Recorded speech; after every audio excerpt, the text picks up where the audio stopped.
Hey everybody, it's Christopher Small, the Unconventional Attorney, and today I want to talk about if you are willing to be who you say you are. See where I'm going with this very quickly. Before I get to that though, I want to remind you, if you are not subscribed to the world's greatest law firm owner newsletter of all time, please go to unconventionalnewsletter.com. Every Sunday, almost every Sunday, I didn't send it out this Sunday, but I'm sending it out probably today, which is Tuesday. And you'll get something from me to your inbox that I don't talk about anywhere else. Okay, and that's true for today as well. Unconventionalnewsletter.com. All right, so today's topic comes from a conversation I had with a new sanctuary member. So every person that comes into the sanctuary gets an hour with me to really just talk about their business, talk about what they can do right now to get some action, like some traction, some movement to reach their goals, to maybe sort of uncover those blind spots and to just get where they're going. And the person that I was talking to today is a criminal defense attorney, okay? And the thing that we were talking about with regard to him was where he wanted to go and who he wanted to be in this role as a criminal defense attorney, and if he was going to advertise, if he was going to do these things, and how to do them. Before we even got to the mechanics, to the tactics of sort of implementing an advertising strategy, a marketing strategy, I made sure to make one thing clear. That thing was, are you willing to take the flack, to take the heat, to take the reverb from being the person that you want to be? Because in our world, criminal defense attorneys, while they provide a tremendous function to the world, a function that most people don't even realize, right? I think we as attorneys understand how important it is to ensure that people's rights are sort of upheld, even when we hate those people, even when we despise those people, even when we could care less about those people. It's important in terms of the system that everyone sort of be given the same fair shake and that everything be done by the book. Okay, so what I told him was, if you are out there creating content about the things that you're going to be doing as a criminal defense attorney, particularly as a high-level criminal defense attorney, you've got to be prepared to take blowback from everyone, because everyone is going to hate you until they need you. And I pointed this out to him as an example of the person that he needs to think about becoming, the attitude that he needs to consider adopting if he wants to be that person. And the lesson here is that it applies to all of you, okay? If you're going to project and be this person that you want to be, then you need to be that person, okay? No matter whether you're in criminal defense or estate planning like I am or whatever.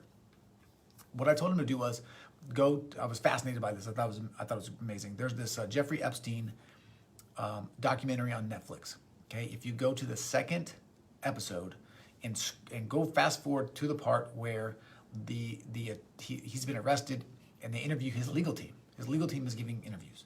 And I'm pretty sure it's Alan Dershowitz that comes on the screen, and they're talking to him about how could you represent a guy like this? He's so vile. How could you destroy these victims' reputations because they were like really, really going after these victims and doing these things. And Alan Dershowitz just said, look, I'm a criminal defense attorney. This is what I do, okay? I don't care about what anyone else is doing. I don't care about anybody else in this world. I'm here to represent my client in the best way that I can. And that means I'm going to do everything I can under the rules to give them the best chance possible, okay? This is why you're going to have to take blowback, because most people don't get that.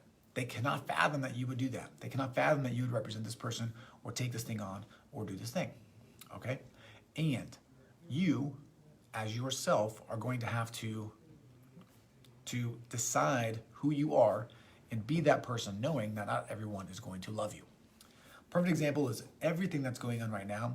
It literally does not matter what you say about the current situation, whether it's related to the coronavirus or to all of the things that are going on related to George Floyd. Whatever you say, someone is going to have a problem with it somewhere, okay? And the goal is not to make sure that no one has a problem with you. The goal is to be confident enough to make your point and to stand your ground, whether it's in your business or in your life or in general. That's how people are going to get to know you. That's how people are going to get to trust you. That's how people are going to want to work with you, okay? So if you are tiptoeing around worried about making people angry or grumpy or anything of the sort, then get over it. Okay? Think about who you are. Be that person, knowing that not everyone's going to like you and being okay with that. Okay? And by the way, that's it for today. That's all I wanted to say for today. But I will say this. If you want the second part of this, I'm going to be sending it out in my email newsletter today. If you're not getting the newsletter, let me know. If you watch this in the future and you want a copy of this specific newsletter, just send me a message and let me know. I'll send it to you. But I'm going to tell you the other part of this, which is would likely cause a stir here, is all I'll say. Okay, so if you want to get that, unconventionalnewsletter.com, go sign up. Every Sunday I send you goodness. Today's a Tuesday. I didn't send one on Sunday, but go check it out. Okay. Now, if you like this video, please hit the like button. If you know someone needs to hear it, please share it with them. If you have a question or comment, please leave it. And that's it. Okay. I'm Christopher Small. I am the Unconventional Attorney. Thank you for your time. Thank you for your attention. I appreciate you, and I will talk to you again soon. See ya.